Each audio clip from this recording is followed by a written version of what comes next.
पहला प्रश्न। भगवान, उपनिषद कहते हैं कि सत्य को खोजना खड्ग की धार पर चलने जैसा है। संत दरिया कहते हैं कि परमात्मा की खोज में पहले जलना ही जलना है, और आप कहते हैं कि गाते नाचते हुए प्रभु के मंदिर की ओर जाओ। इनमें कौन सा दृष्टिकोण सम्यक है? आनंद मैत्रेय।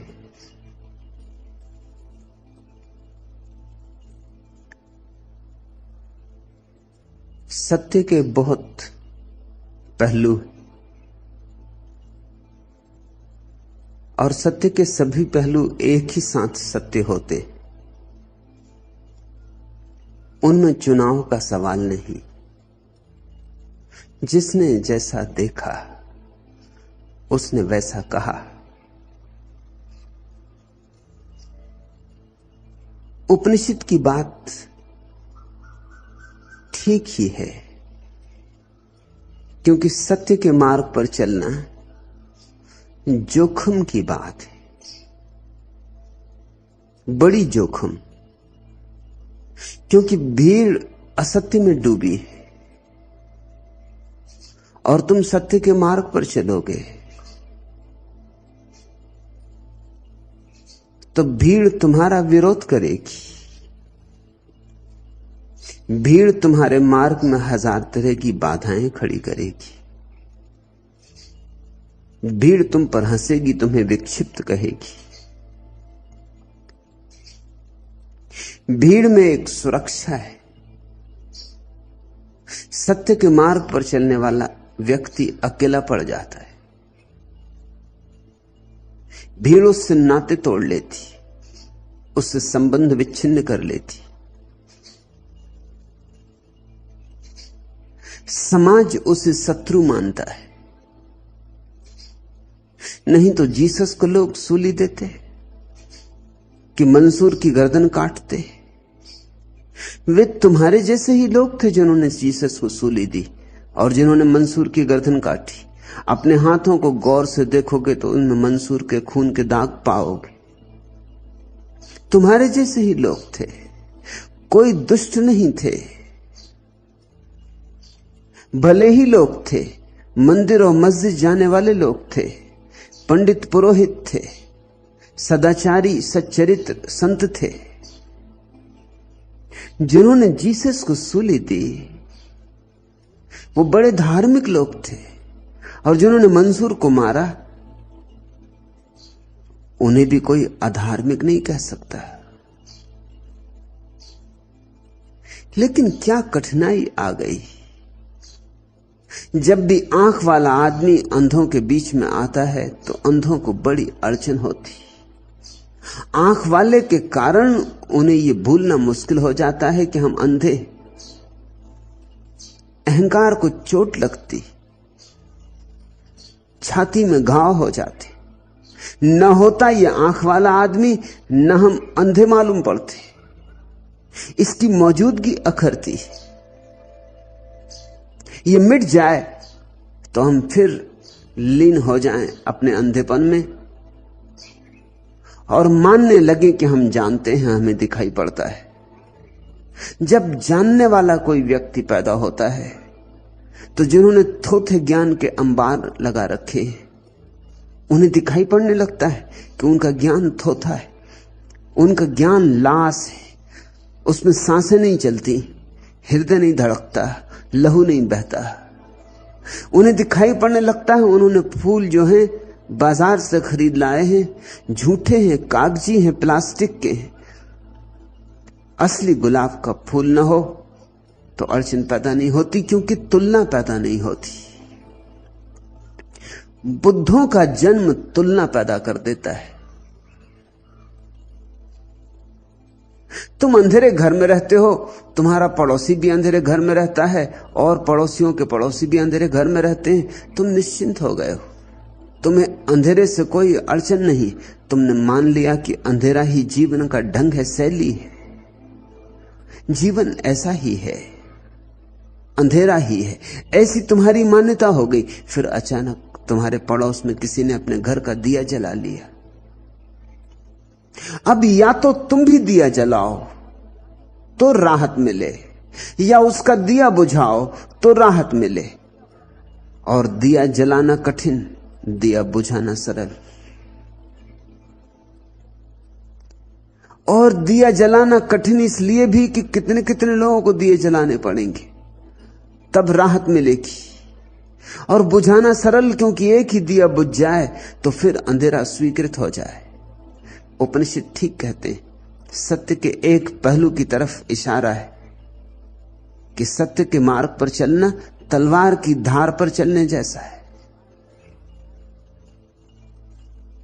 और संत दरिया भी ठीक कहते हैं कि परमात्मा की खोज में जलना ही जलना है। विरह की अग्नि के बिना निखरोगे भी कैसे?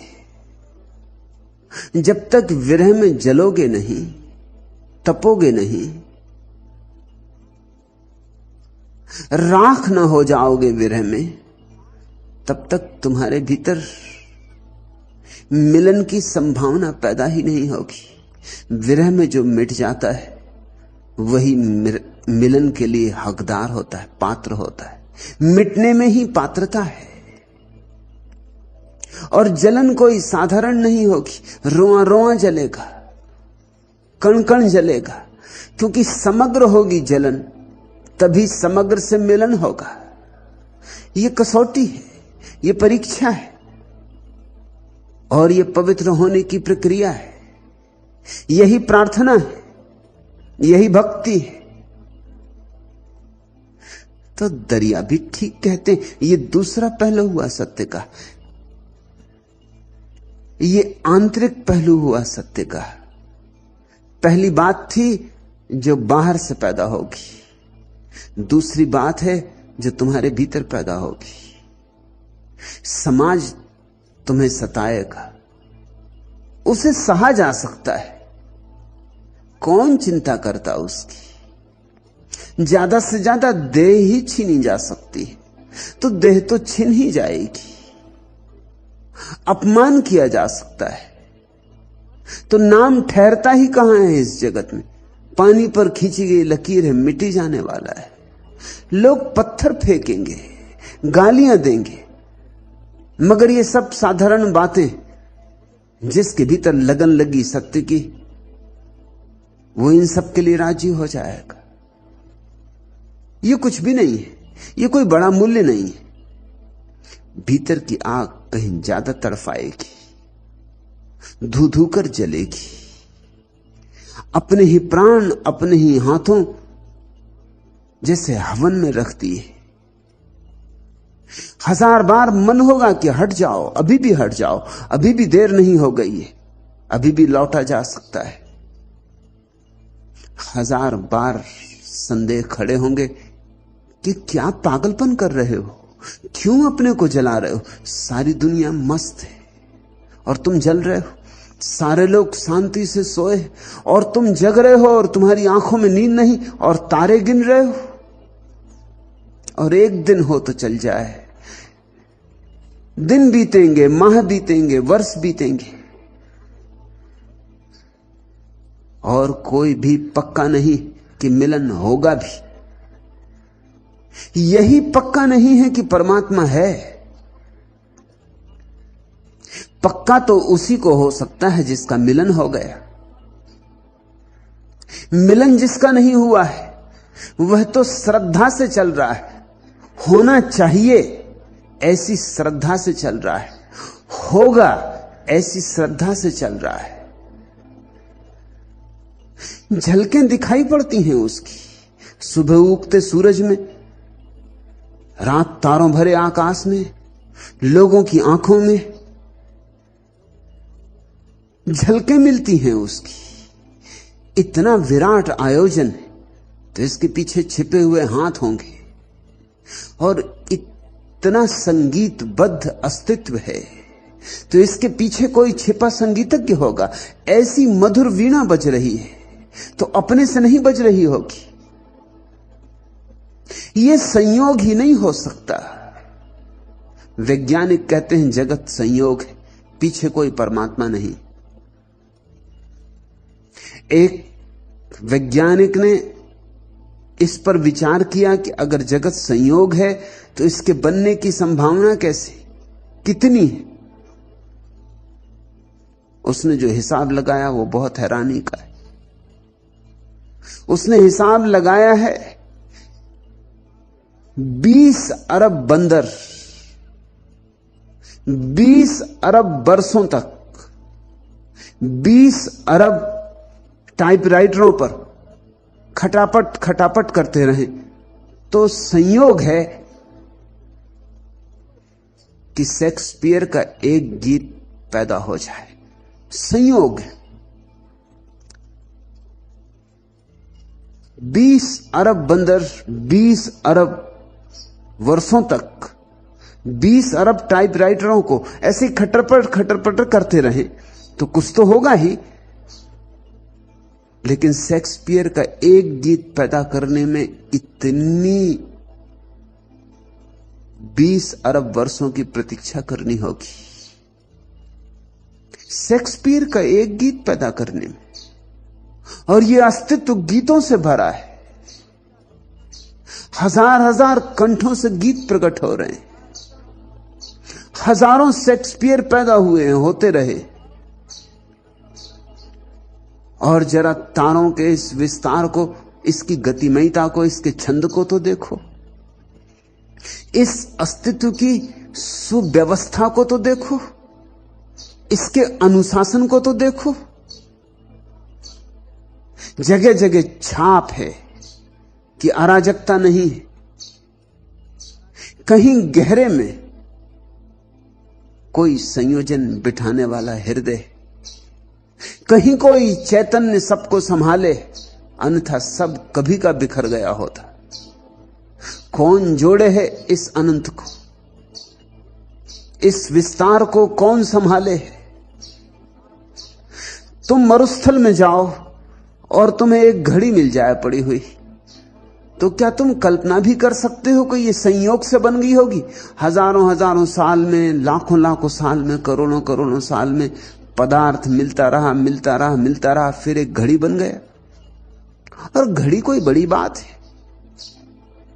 लेकिन एक घड़ी भी अगर तुम्हें रेगिस्तान में पड़ी मिल जाए तो भी पक्का हो जाएगा कि कोई मनुष्य तुमसे पहले गुजरा है, कि तुमसे पहले कोई मनुष्य आया है। घड़ी सबूत है। घड़ी अपने आप नहीं बन सकती। घड़ी नहीं बन सकती तो ये इतना विराट अस्तित्व कैसे बन सकता है? घड़ी नहीं बन सकती तो मनुष्य का ये सूक्ष्म मस्तिष्क कैसे बन सकता है? सिर्फ पदार्थ की उत्पत्ति, जैसा मार्क्स कहता है।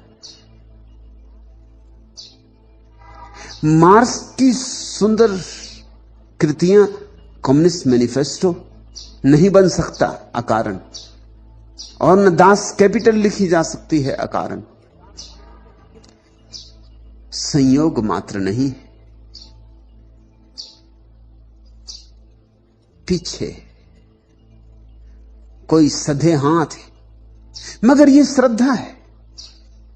जब तक मिलन न हो जाए, जब तक परमात्मा से हृदय का आलिंगन न हो जाए, जब तक बूंद सागर में एक ना हो जाए, तब तक ये श्रद्धा है।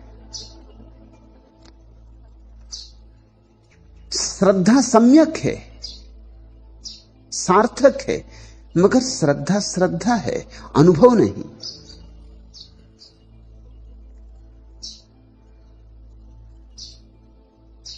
तो मिलन के पहले विरह की अग्नि तो होगी। और चूंकि मिलन की शर्त यही है कि तुम मिटो तो परमात्मा हो जाए। जब तक तुम हो परमात्मा नहीं, और जब परमात्मा है तब तुम नहीं।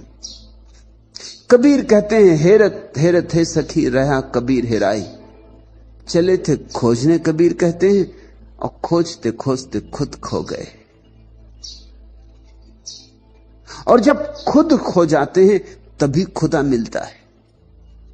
जब तक खुद ही है तब तक खुदा नहीं। तो जलन तो बड़ी है, अपने ही हाथों को से अपने को चिता पर चढ़ाने जैसी है। साधारण प्रेम की जलन तो तुमने जानी, किसी से तुम्हारा प्रेम हो गया तो मिलने की कैसी आतुरता होती। 24 घड़ी सोते जागते एक ही धुन सवार रहती, एक ही स्वर भीतर बजता रहता, एक तारे की तरह। मिलना है, मिलना है, एक ही छवि आंखों में समाई रहती, एक ही पुकार उठती रहती। हजार कामों में उलझे रहो, बाजार में, दुकान में, घर में, मगर रह रह के कोई हुक उठती रहती। साधारण प्रेम में ऐसा होता है। तो भक्ति की तो तुम थोड़ी कल्पना करो,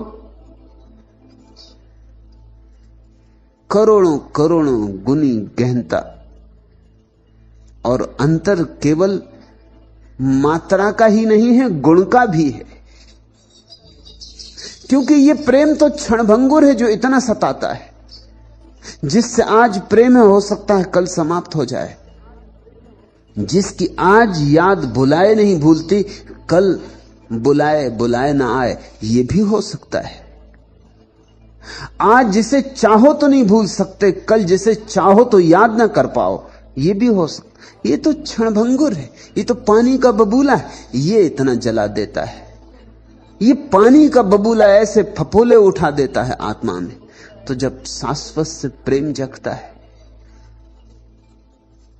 तो स्वभावतः सारी आत्मा दग्ध होने लगती।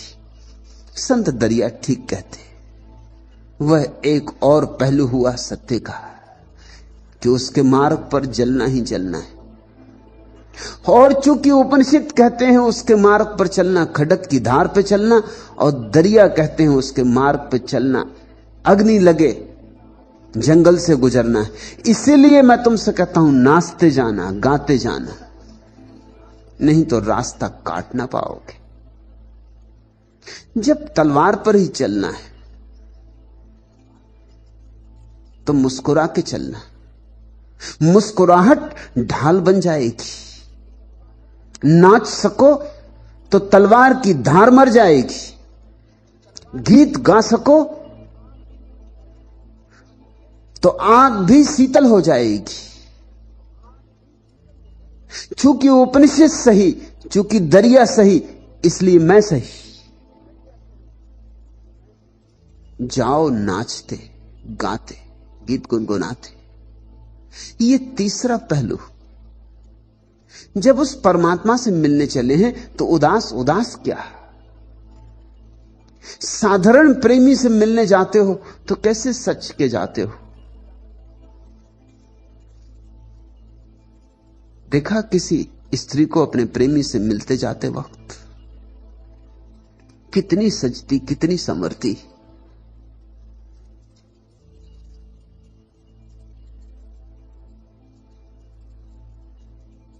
कैसी अपने को आनंद विभोर मस्त मगन करती, कैसे उसके ओंठ प्रेम के वचन कहने को तड़फड़ाते, कैसा उसका हृदय लबालब रस से भरा उंडलने को आतुर, कैसे उसका रोआ रोआ नाचता। और तुम परमात्मा से मिलने जाओगे और उदास उदास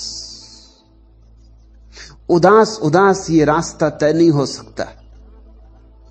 रास्ता वैसे ही कठिन, तुम्हारी उदासी और मुश्किल खड़ी कर देगी। रास्ता वैसे ही दुर्गम है, तुम उदास चले तो पहाड़ सिर पे लेके चले, तलवार की धार पे चले और पहाड़ सिर लेके चले, बचना मुश्किल हो जाएगा। जब तलवार की धार पर ही चलना है तो पैरों में घुंघरू बांधो। मीरा ठीक कहती, पद घुंघरू बांध मीरा नाची रे। जब तलवार पे ही चलना है तो पैर में घुंघरू तो बांध लो। मैं तुमसे कहता हूं, अगर तुम्हारे पैरों में घुंघरू हो तो तुमने तलवार को बोथला कर दिया। ओंठों पर गीत हो,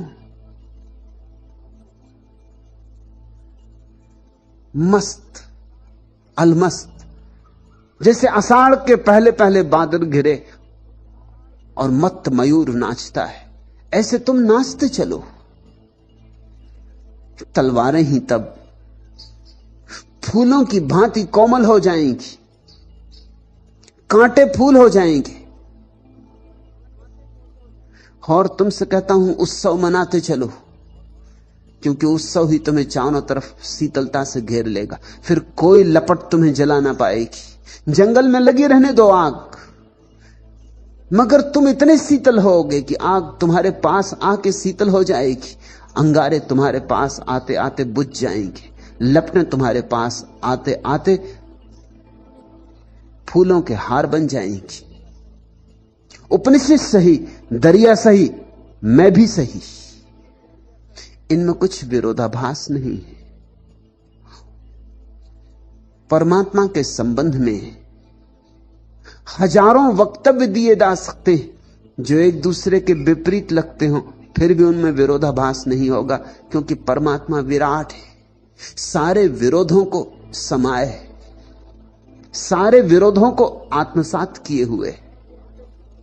उसमें फूल भी हैं और कांटे भी हैं, उसमें रातें भी हैं और दिन भी हैं, उसमें खुला आकाश भी है जब सूरज चमकता है, और बदलियों से घिरा आकाश भी है जब सूरज बिल्कुल खो जाता। परमात्मा में सब है, क्योंकि परमात्मा सब है। उपनिषद सिर्फ एक पहलू की बात कहते, दरिया दूसरे पहलू की बात कहते। उपनिषद और दरिया भिन्न भिन्न बात नहीं कह रहे हैं। और उपनिषद ना और दरिया में तो तुम थोड़ा संबंध भी जोड़ लोगे कि ठीक है, खडक की धार पे चलना कि जलना, इन दोनों में संबंध जुड़ता है। मैं तुमसे बहुत ही उल्टी बात कह रहा हूं। मैं कहता हूं नाचते हुए, गीत गाते हुए, उत्सव मनाते हुए प्रभु से मिलने चले हो, श्रृंगार करो, प्रभु से मिलने चले हो, बंधनबार बांधो। उस अतिथि को बुलाया, महा अतिथि को, द्वार पर स्वागत स्वागतम का आयोजन करो, रंगोली सजाओ। इतने महा अतिथि को निमंत्रण दिया है तो घर में दिए जलाओ, दिवाली मनाओ, कि गुलाल उड़ाओ, कि होली और दिवाली साथ ही साथ हो, कि छेड़ो वाद्य, कि गीत उठने दो, कि संगीत जगने दो। उस बड़े मेहमान को तभी तुम अपने हृदय में समा पाओगे। वह मेहमान जरूर आता है, बस तुम्हारे तैयार होने की जरूरत है, और बिना उत्सव के तुम तैयार ना हो सकोगे। उत्सव रहित हृदय में परमात्मा का आगमन न कभी हुआ है, न हो सकता है, क्योंकि परमात्मा उत्सव है। रसो वैसा, वह रस रूप है, तुम भी रस रूप हो जाओ तो रस का रस से मिलन हो, समान का समान से मिलन होता है।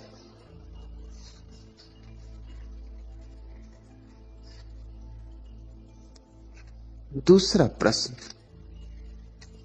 वो नगमा बुलबुले रंगी नवा एक बार हो जाए, कली की आंख खुल जाए, चमन बेदार हो जाए।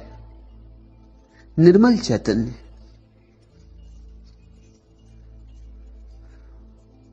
वह गीत गाया ही जा रहा है, वह नगमा हजार हजार कंठों से गूंज रहा है। अस्तित्व का कण कण उसे ही दोहरा रहा है, उसका ही पाठ हो रहा है चारों दिशाओं में, अहिर्निश। और तुम कहते हो वो नगमा बुलबुले रंगी नवा एक बार हो जाए। वही है, बज रहा है, सब तारों पर वही सवार है, सब द्वारों पर वही खड़ा है। तुम कहते हो एक बार, वही बार बार हो रहा है। कली की आंख खुल जाए, चमन बेदार हो जाए। कलियां खिल गई हैं, चमन बेदार है, तुम बेहोश हो।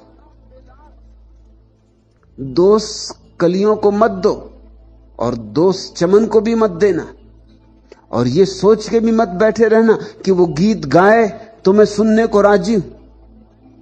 वह गीत गा ही रहा है, वह गीत है, वह बिना गाए रह ही नहीं सकता। कौन पक्षियों में गा रहा है, कौन फूलों में गा रहा है, कौन हवाओं में गा रहा है? अनंत अनंत रूप में उसी की अभिव्यक्ति है। लेकिन अक्सर हम ऐसा सोचते, निर्मल चैतन्य ही ऐसा सोचते, ऐसा नहीं। अधिकतर लोग ऐसा ही सोचते कि एक बार परमात्मा हो दिखाई पड़ जाए, एक बार उससे मिलन हो जाए, और रोज तुम उससे ही मिलते हो मगर पहचानते नहीं। जिसमें भी आता है तुम्हारे द्वार वही आता है, मगर प्रतिभिज्ञा नहीं होती।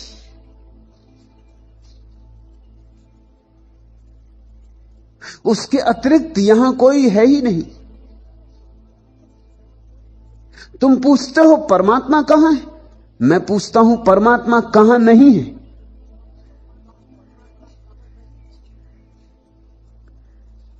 लेकिन हम बहाने खोजते, हम कहते हैं गीत बजता, जरूर हम सुनते।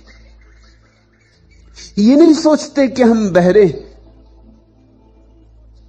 क्योंकि अगर हम कहें हम बहरे हैं तो फिर कुछ करना पड़े, जिम्मेवारी अपने पे आ जाए। कहते हैं सूरज निकलता तो हम दर्शन करते, झुक जाते सूर्य नमस्कार में।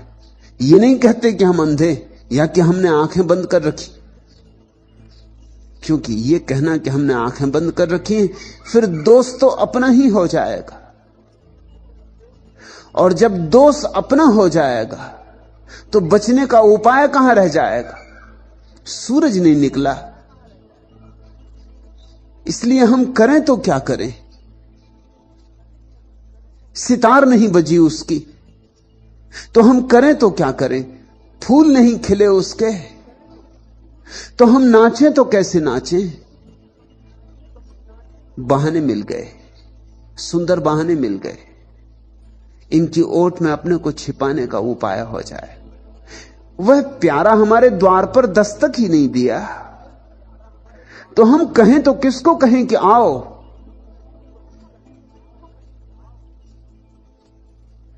हम द्वार किसके लिए खोलें?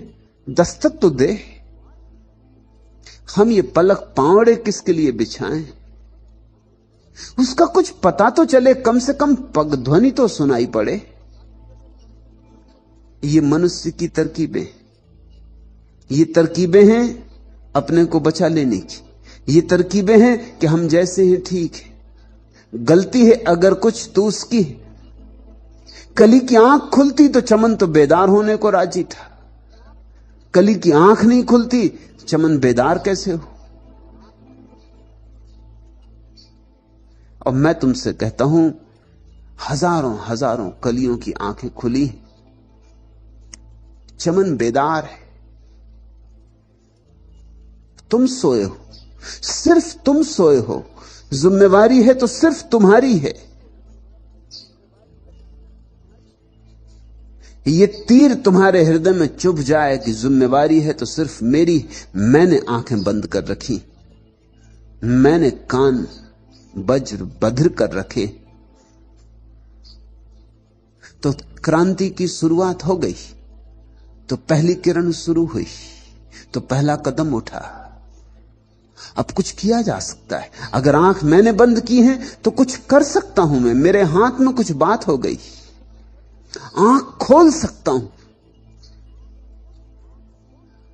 जब हम दूसरे पे टाल देते और जब हम अनंत पे टाल देते तो हम निश्चिंत होकर सो रहते।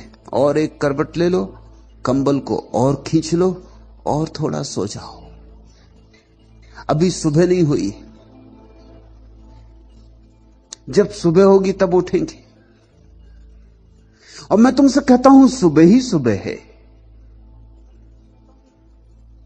हर घड़ी सुबह है। सूरज निकला है, परमात्मा तुम्हारे द्वार पे दस्तक दे रहा है। तुम सुनते नहीं, तुम सुन सको इतने शांत नहीं। तुम्हारे भीतर बड़ा शोरगुल है, तुम्हारे भीतर बड़ा तूफान है, बड़ी आंधियां बवंडर विचारों के, वासनाओं के। तुम्हारी आंखें बंद है पांडित्य से, शास्त्रों से, तथाकथित ज्ञान से। तुम्हारी आंखों पे इतनी किताबें हैं कि बेचारी आंखें खुले भी तो कैसे खुले। किसी की आंख वेद से बंद है, किसी की कुरान से, किसी की बाइबल से। तुम इतना जानते हो इसलिए जानने से वंचित हो। थोड़े अज्ञानी हो जाओ। मैं तुमसे कहता हूं थोड़े अज्ञानी हो जाओ। मैं अपने सन्यासियों को अज्ञानी होना सिखा रहा हूं।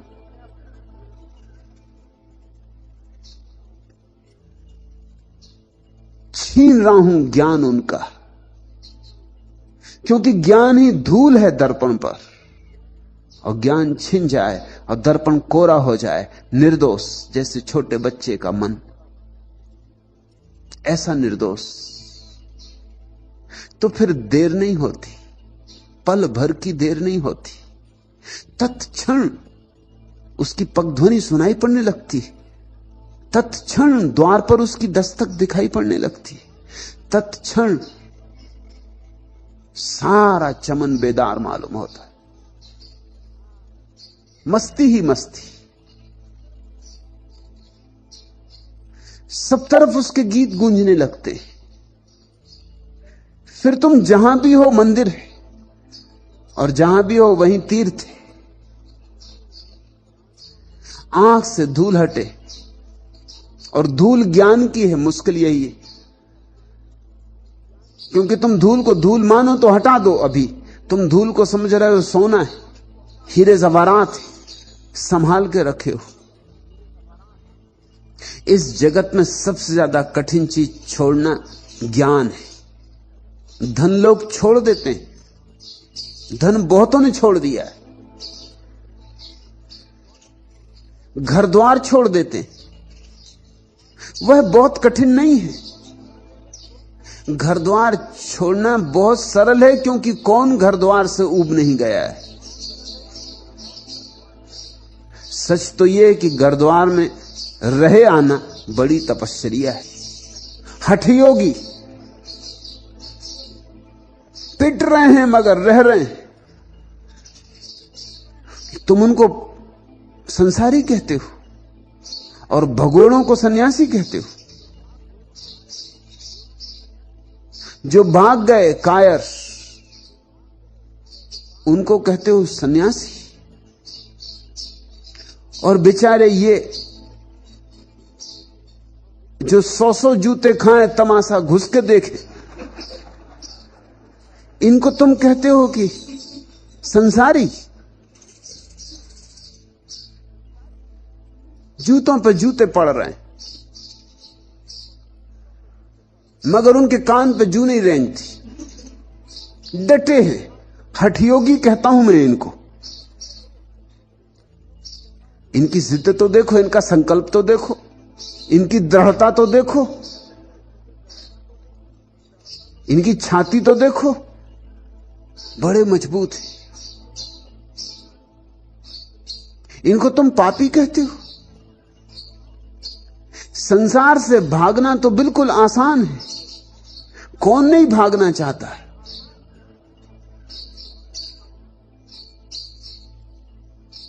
संसार में है क्या? तकलीफें ही तकलीफें, जंजाल ही जंजाल है। दुखों पर दुख चले आते,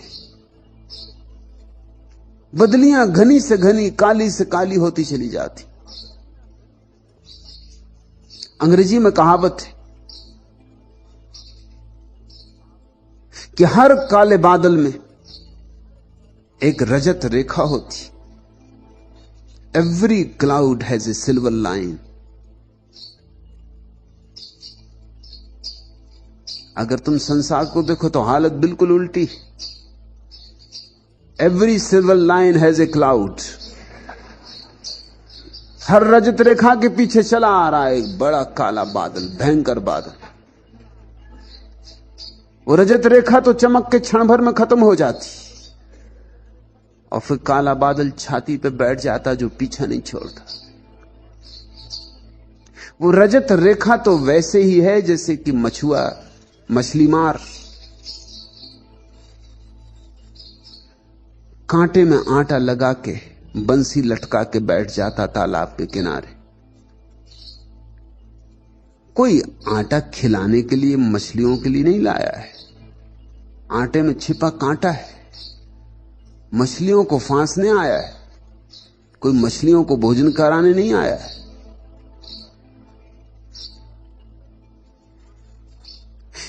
एक झील पर मछली मारना मना था, बड़ा तख्ता लगा था कि मछली मारना मना है, सख्त मना है, और जो भी मछली मारेगा उस पर अदालत में मुकदमा चलाया जाएगा।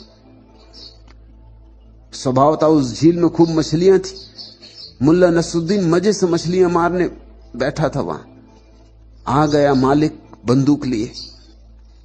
उसने कहा, नसरुद्दीन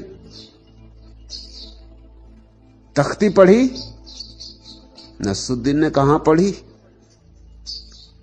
फिर क्या कर रहे हो? बंसी लटका के बैठा था। कहा कुछ नहीं, जरा मछलियों को तैरना सिखा रहा हूं। कोई मछलियों को तैरना सिखाने की जरूरत है कि मछलियों को आटा खिलाने के लिए कोई उत्सुक है? आटा खुद नहीं मिल रहा है, लेकिन आटे के बिना मछली कांटे को ली लेगी नहीं। प्रयोजन कांटा है। वो जो रजत रेखा चमकती बादल में, वो तो आटा है। पीछे चला आ रहा काला बादल।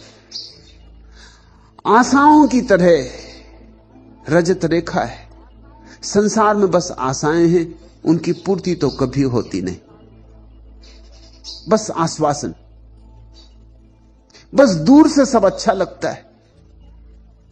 एक महिला ने मुझसे कहा कि मेरी बड़ी मुसीबत है,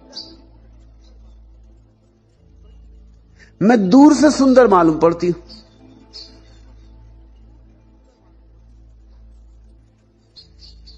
और बात सच थी। दूर से देखो तो बहुत फोटोजेनिक,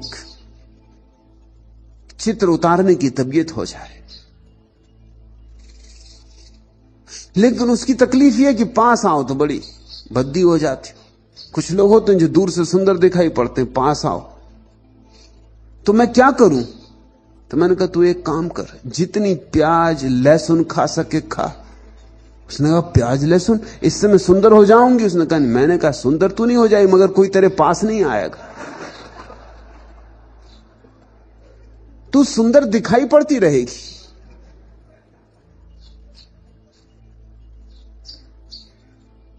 इस जगत में सब चीजें दूर से सुंदर दिखाई पड़ती, पास आओ सब विकृत होने लगता है। जैसे जैसे पास आओ सब सपने उखड़ने लगते, सब आशाएं टूटने लगती। जैसे जैसे पास आओ तथ्य उभरने लगते। आटा खो जाता है और कांटा हाथ लगता है, लेकिन तब तक बहुत देर हो गई होती, तब तक उलझ गए होते हो। फिर उलझाव से निकलना मुश्किल हो जाता है। जितनी निकलने की चेष्टा करते हो उतना उलझाव बढ़ता चला जाता है, क्योंकि निकलने की चेष्टा में नए उलझाव खड़े करने पड़ते। तुमने देखा कभी एक झूठ बोल के देखा? एक झूठ बोलो फिर 10 झूठ बोलना पड़ते, क्योंकि उस एक झूठ को बचाना है, और 10 बोले तो 1000 बोलने पड़ेंगे, क्योंकि उनको बचाना। एक झूठ बोलकर जो फंसे तो शायद जिंदगी भर झूठ बोलने पड़े। सत्य की यही खूबी कि एक बोला कि उसके पीछे कोई सिलसिला नहीं, तुम ऐसा समझो कि सत्य बांझ, उसके बाल बच्चे नहीं होते। सत्य संतति नीमन को मानता है। झूठ पक्का हिंदुस्तानी है। जब तक दर्जन 2 दर्जन बच्चे पैदा ना कर दे तब तक झूठ का मन नहीं भरता, बस बच्चे पैदा करते चला जाता। सबसे बड़ी झूठ आदमी ने जो बोली है वह यह है कि दोष किसी और का है। यह सबसे बड़ा झूठ है, यह बड़े से बड़ा झूठ है, यह आधारभूत झूठ है। फिर सारे झूठों के महल इसी पर खड़े होते। मैं क्या करूं? परमात्मा कहीं दिखाई नहीं पड़ता, अन्यथा मैं तो उसके चरणों में झुक जाने को राजी हूं।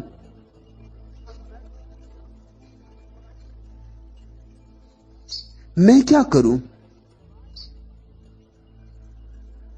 उसकी आवाज मुझे सुनाई नहीं पड़ती, अन्यथा मैं तो जहां पुकारे वहां जाने को राजी हूं। किसी दूर चांद तारों पर पुकारे तो वहां जाने को राजी हूं। मैं तो सब समर्पण करने को तैयार हूं, लेकिन पुकार तो सुनाई पड़े, आवाज तो आए। और आवाज रोज आ रही, प्रतिपल आ रही, और तुम कानों में उंगलियां डाले बैठे हो। लेकिन उंगलियां तुम जन्मों जन्मों से डाले हो, तो शायद तुम सोचते हो कानों में उंगलियों का डाला होना यही स्वाभाविक है। और आंखों पर तुम्हारे इतनी धूल है, और धूल चूंकि ज्ञान की है, और ज्ञान की बड़ी महिमा और प्रतिष्ठा गाई गई कि जहां राजा का भी सम्मान नहीं होता वहां भी विद्वान पूजे जाते हैं। सदियों सदियों से तुम्हें समझाया गया है कि ज्ञान की बड़ी गरिमा है, बड़ी महिमा है। वेद कंठस्थ करो, उपनिषद दोहराओ, और परिणाम में सुन तुम सिर्फ तोते हो गए हो। उपनिषद भी दोहराते हो, वेद भी दोहराते हो, ज्ञान तो कुछ हुआ नहीं। ज्ञान के नाम पर थोथे शब्दों का जाल तुम्हारी आंखों पर छा गया, जाली छा गई तुम्हारे आंखों पर। अब तुम्हें कुछ दिखाई नहीं पड़ता, परमात्मा सामने खड़ा है, तुम जहां मुंह करो वहीं खड़ा है।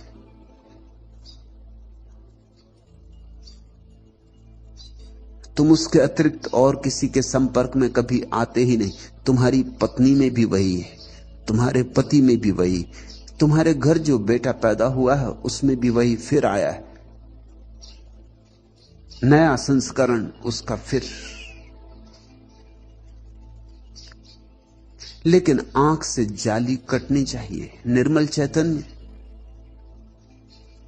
ज्ञान छोड़ो, ध्यान पकड़ो। दरिया ठीक कहते हैं, ध्यान हो तो ज्ञान अपने से जन्मता है। वह ज्ञान तुम्हारे भीतर से आएगा तभी ज्ञान है। जब तक बाहर से आए तब तक अज्ञान को छिपाने की प्रक्रिया है और कुछ भी नहीं।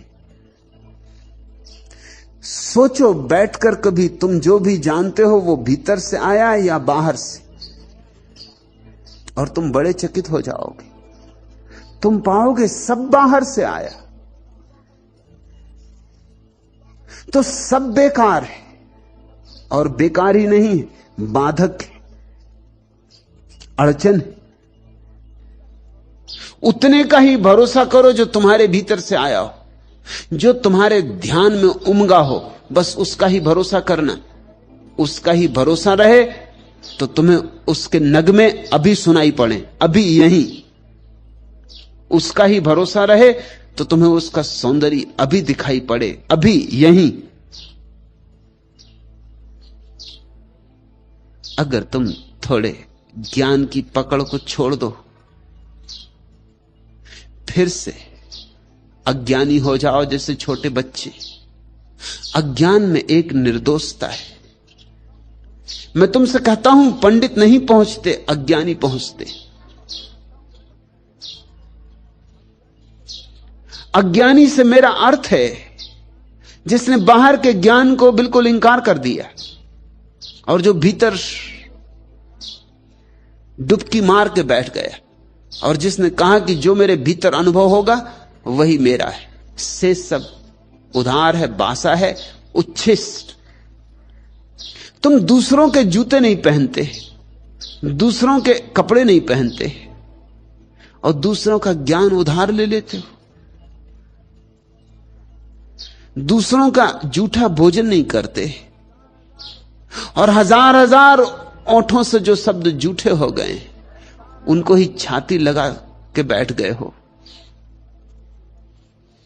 इससे अड़चन है। नहीं तो आंख बंद करो और उसका ही जलवा है। हम वही हैं जो हम नहीं हैं। भाव जो कभी मूर्त न हुए, शब्द जो कभी कहे नहीं गए, जीने की व्यथा में डूबे हुए स्वर जो ध्वनित नहीं हो पाए, राग नहीं बने, जीवन के अचीने सीमांत के चरम क्षण होने न होने के अपनी अनंतता में ठहरे रहे, निरंतर अपनी अतीन्द्रिय संपूर्णता में जीते रहे, पर बीते नहीं, भोगे नहीं गए। आकार रूपहीन आघात जो बस सहे ही गए, अनजाने अनचाहे आंखों की कोरों में उमड़े हुए आंसू से अनदिखे अटके ही रहे, झरे नहीं। वही हैं हम जो नहीं है। तुम वही हो गए हो जो तुम नहीं हो, क्योंकि उस ज्ञान को पकड़ लिया जो तुम्हारा नहीं, उस चरित्र को पकड़ लिया जो दूसरों ने तुम्हें पकड़ा दिया, उस संस्कार से भर गए जो बासा ही नहीं है, उधार ही नहीं है, मुर्दा भी है।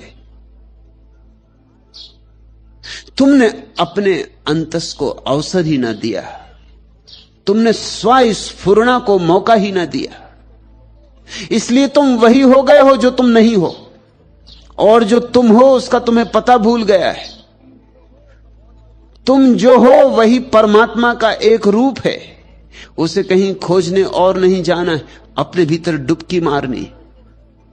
खोलो निज मन के वातायन, रवि किरणों को मत रोको, भीतर आने दो। उनमें श्रद्धा और ज्ञान के अनगिन जगमग दीप जल रहे। खोलो निज मन के वातायन, मुक्त पवन को मत रोको, भीतर आने दो।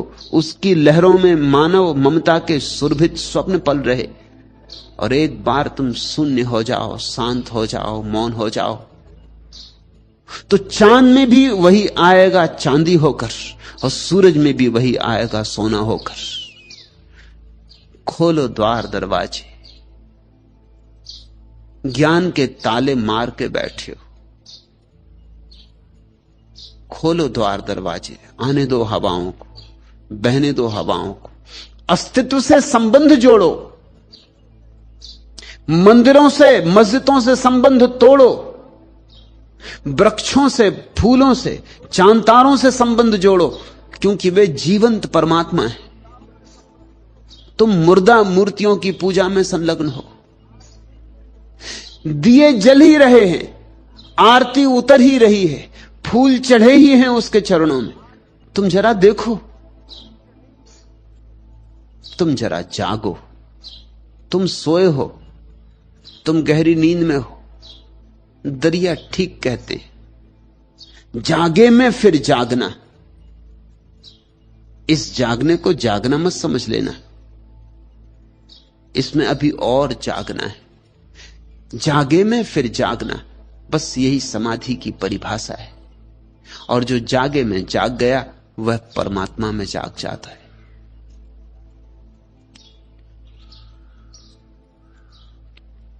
तीसरा प्रश्न,